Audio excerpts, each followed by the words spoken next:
한동훈 장관은 도대체 휴대폰에 뭐가 들어있길래 이렇게도 호들갑을 떠는 걸까요? 한동훈 장관이 6.25 전쟁 제73주년 기념식에 참석했다가 사용하던 휴대전화를 분실해 경찰서 강력계 형사들이 투입되는 황당한 소동이 벌어졌다고 합니다. 26일 법조계에 따르면 서울 중부경찰서는 전날 한 장관 측으로부터 장관의 휴대전화를 분실했다는 신고 접수를 받았다고 하는데요. 이날 한 장관은 오전부터 서울 중구 장충체육관에서 열린 6.25 전쟁 제73주년 기념식에 참석해 있었는데, 그러다가 본인의 휴대전화가 보이지 않자 분실했다고 판단해 보좌진을 통해 경찰에 신고를 했다고 합니다. 그런데 너무나 황당하게도 경찰이 한 장관의 휴대전화가 없어졌다는 신고를 받고 즉각 강력 4팀을 투입해 장충체육관을 수색했다고 하는데요. 정말 어이가 없습니다. 본인 휴대폰 잃어버렸으면 본인이 찾으면 될 텐데 강력계 형사들까지 동원해 휴대폰을 찾게 하는 건 도대체 무슨 상황인지 모르겠는데요. 살다 휴대폰 잃어버렸다고 형사들이 나서서 수색하고 다니는 건 처음 봅니다. 일반 시민들은 휴대폰 분실하면 직접 경찰서를 가서 분실물 신고 접수를 해야 하고 수사가 진행되기까지는 한참을 기다려야 하는데, 유독 한동훈 장관 휴대폰에 난리법석인 경찰입니다. 누가 봐도 특별 대우를 해준 것 같은데 경찰이 알아서 기고 있으니 참 한심할 따름입니다.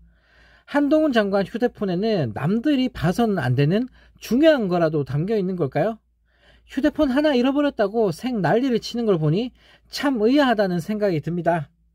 이런 와중에 윤 대통령이 황당한 발언을 내뱉으면서 국민들에게 비웃음을 사고 있는데요. 윤 대통령이 최근 여권 관계자들이 모인 사석에서 내년 총선 목표 의석수를 170석으로 제시했다고 합니다. 국진당은 이에 호응이라도 하듯 여러 전략적 구상을 하면서 총선을 윤석열 정부의 성공을 위한 압도적 승리로 만들겠다라는 허황된 꿈을 꾸고 있다고 하는데요. 정말 어이가 없습니다. 누가 보면 국민들한테 인기 많은 대통령인 줄 알겠는데요. 전세계 정상 지지율 꼴찌 주제에 꿈도 정말 야무진 것 같습니다. 아무리 여론조사 기관에서 보수 과표집해서 윤 대통령에게 유리하게 질문을 해도 고작 지지율 30%를 못 벗어나는 주제에 저딴 희망을 갖고 있으니 지나가던 소가 웃을 일이네요. 그리고 지금 이거 대놓고 대통령이 선거에 개입하고 있는데 이거 탄핵 사유 아닙니까? 만약 문재인 대통령이 저렇게 말했으면 언론에서 물고 뜯고 난리 났을 텐데 윤 대통령이 말하니까 하나같이 입 다물기 바쁜 언론인데요. 정말 나라가 개판이 되고 있습니다. 또 다른 소식입니다. 윤석열 정부가 일본 후쿠시마 원전 오염수 방류를 앞두고 해양 방류는 안전성 측면을 종합 고려했을 때 가장 현실적인 대안이라는 헛소리를 날렸다고 합니다. 그러면서 방류 결정 자체를 되돌려서 국제원자력기구 등의 다른 방식을 제안하는 것은 신의성실 원칙상 맞지 않는 태도라는 말 같지도 않은 소리를 했는데요. 정말 어이가 없습니다. 이거 누가 보면 원전 오염수가 일본이 아니라 윤석열 정부 건 줄 알겠는데요.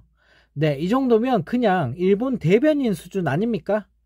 국민들 개무시하고 일본 편만 들면서 일본 정부 노릇을 하고 있는 윤 대통령을 보고 있으니 정말 속에서 열불이 날 것 같습니다.